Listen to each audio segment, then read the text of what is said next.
Hello everyone, I'm Lorraine Driscoll and you're watching Building Better Brains, where each week we explore the root causes of learning and behavior challenges so that your child can feel more confident and be a happier, calmer kid, and you can feel like the amazing mom that you are.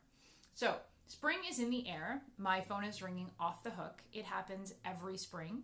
Parents tell me their child was doing okay, and then all of a sudden the school is calling constantly about behavior. Their child's focus has gone down the drain, they're more irritable, and there's possibly even increased aggression, moodiness, problems with everything from impulsivity to tics or increasing in tics, OCD, and sensory meltdowns. So no, you're not doing something wrong and no one is imagining it. So the connection between spring and the worsening of behavior is actually nothing new. It has been documented and researched for decades. In fact, prescription medications for everything from Ritalin to anti-anxiety, antidepressants increase in the spring. And you might have heard the highest suicide rate is in the spring.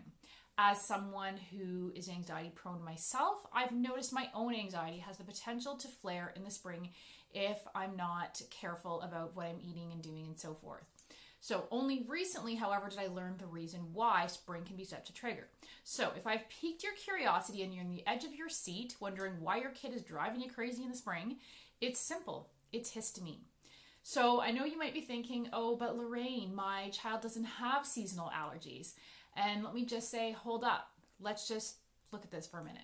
So let me ask you, during the spring or even the fall, because that can often be another trigger, does your child have an increase or sudden onset of the following behaviors or symptoms? So things like hyperactivity, aggression, being more irritable or emotional, having poor self-regulation, less focus or concentration, problems with anxiety, insomnia, onset of tics, stimming, sensory sensitivities, or even bedwetting, sudden outbursts like crying or yelling.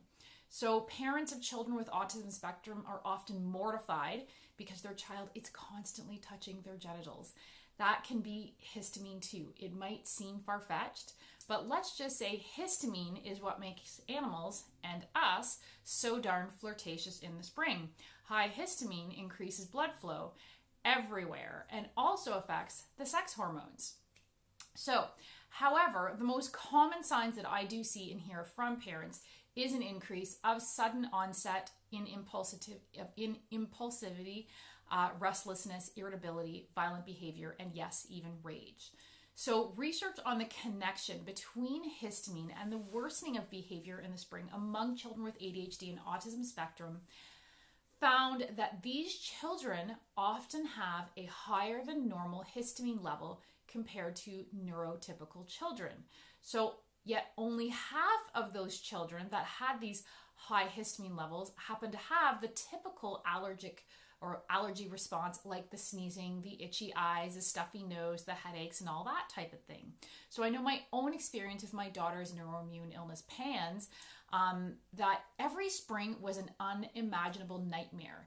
And for years, I was not able to make the connection, and it wasn't until I figured out why, until I learned that histamines play a huge role on our brain chemistry, that it made sense.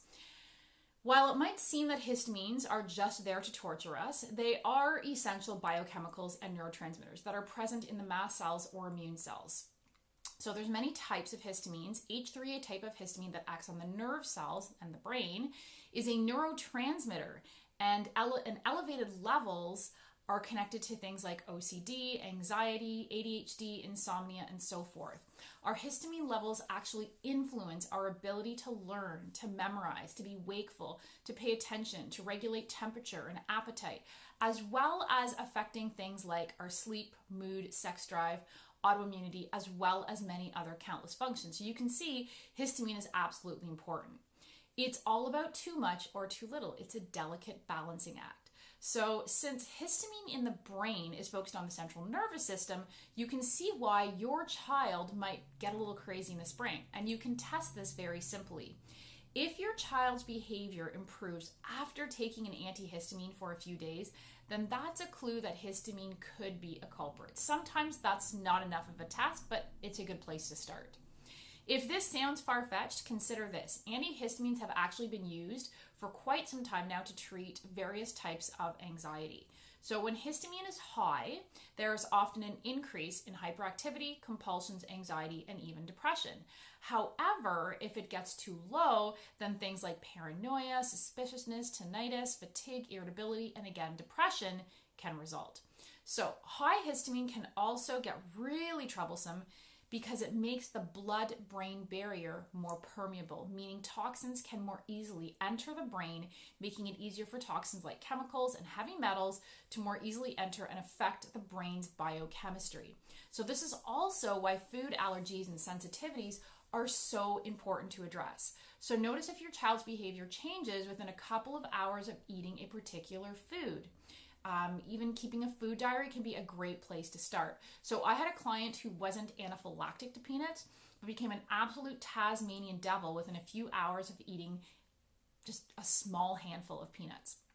So cytokines are also released by the mast cells, which results in increased inflammation in the brain and the body, which is why antihistamines are not always enough to calm things down. So calming down the inflammation is key, which I will talk about another time. It's way too big of a topic to address today. So in a nutshell, spring allergens can trigger the mast cells to overreact and release excess histamine, which is likely already high in your child if they have learning and behavior challenges. And this can spell a recipe for disaster, both in the classroom and at home. So next time or next week, I will talk more about why your child with ADHD, autism spectrum, and so forth, why these kids are more likely to have issues with histamine and what you can do about it. In the meantime, drink plenty of water and eat lots of real fresh food. And if you want to learn more, hop onto my website, www.lorrainedriscoll.com. Take the quiz, find out more about what could be going on with your child in terms of underlying factors, and learn lots by checking out my articles. Thanks for listening. Bye.